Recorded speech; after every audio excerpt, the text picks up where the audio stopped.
नमस्कार दोस्तों, जय माता दी। तो आज की वीडियो में हनुमान जी के बारे में जानेंगे। चारों जुग प्रताप तुम्हारा है प्रसिद्ध जगत उजियारा। तो चलिए वीडियो शुरू करते हैं। लंका विजय कर अयोध्या लौटने पर जब श्री राम उन्हें युद्ध में सहायता देने वाले विभीषण, सुग्रीव, अंगद आदि को कृतज्ञता स्वरूप उपहार देते हैं तो हनुमान जी श्री राम से याचना करते हुए कहते हैं, हे वीर श्री राम, इस पृथ्वी पर जब तक राम कथा प्रचलित रहे तब तक निस्संदेह मेरे प्राण इस शरीर में बसे रहे। इस पर श्री राम उन्हें कहते हैं कि ऐसा ही होगा, इसमें संदेह नहीं है। संसार में मेरी कथा जब तक प्रचलित रहेगी तब तक तुम्हारी कीर्ति अमिट रहेगी और तुम्हारे शरीर में प्राण भी रहेंगे। जब तक ये लोक बने रहेंगे तब तक मेरी कथाएं भी स्थिर रहेगी। त्रेता युग में हनुमान जी पवन सुत हनुमान ने केसरी नंदन के रूप में जन्म लिया और वे राम के भक्त बनकर उनके साथ छाया की तरह रहे। वाल्मीकि रामायण में हनुमान जी के संपूर्ण चरित्र का उल्लेख मिलता है। द्वापर युग में हनुमान जी भीम की परीक्षा लेते हैं। इसका बड़ा ही सुंदर प्रसंग है। महाभारत में प्रसंग है कि भीम उनकी पूंछ को मार्ग से हटाने के लिए कहते हैं तो हनुमान जी कहते हैं तुम ही हटा लो, लेकिन भीम अपनी पूरी ताकत लगाकर भी उनकी पूंछ नहीं हटा पाते। इस तरह एक बार हनुमान जी के माध्यम से श्री कृष्ण अपनी पत्नी सत्यभामा सुदर्शन चक्र और गरुड़ की शक्ति के अभिमान का मान मर्दन भी करते हैं। कलयुग में हनुमान जी, यदि मनुष्य पूर्ण श्रद्धा और विश्वास से हनुमान जी का आश्रय ग्रहण कर ले तो फिर तुलसीदास जी की भांति उसे भी हनुमान और राम दर्शन होने में देर नहीं लगेगी।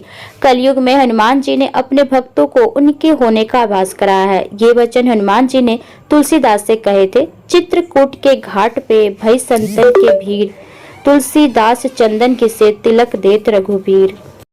हनुमान जी कहाँ रहते हैं? हनुमान जी कलयुग में गंधमादन पर्वत पर निवास करते हैं, ऐसा श्रीमद् भागवत में वर्णन आता है। उल्लेखनीय है कि आपने अज्ञातवास के समय हिमवंत पार करके पांडव गंधमादन के पास पहुंचे थे। एक बार भीम सहस्त्रदल कमल लेने के लिए गंधमादन पर्वत के वन में पहुंच गए थे, जहां उन्होंने हनुमान को लेटे देखा और हनुमान जी ने भीम का घमंड चूर कर दिया था। कलयुग में जहां जहां भगवान श्री राम की कथा कीर्तन इत्यादि होते हैं वहां हनुमान जी के गुप्त रूप से विराजमान रहते हैं। सीता जी के वचनों अनुसार अजर अमर गुण निधि सुत होई, करहु बहुत रघुनायक हुई। गंधमादन पर्वत का उल्लेख कई पौराणिक हिंदू धर्म ग्रंथों में हुआ है। महाभारत की पुरा कथाओं में भी गंधमादन पर्वत का वर्णन प्रमुखता से आता है। हिंदू मान्यताओं के अनुसार माना जाता है कि यहाँ के विशालकाय पर्वतमाला और वन क्षेत्र में देवता रमन करते हैं। पर्वतों में श्रेष्ठ इस पर्वत पर कश्यप ऋषि ने भी तपस्या की थी। गंधमादन पर्वत के शिखर पर किसी भी वाहन से नहीं पहुंचा जा सकता। गंधमादन में ऋषि सिद्ध, चारण, विद्याधर, देवता, गंधर्व, अप्सराएं और किन्नर वास करते हैं। ये सब यहाँ निर्भीक विचरण करते हैं।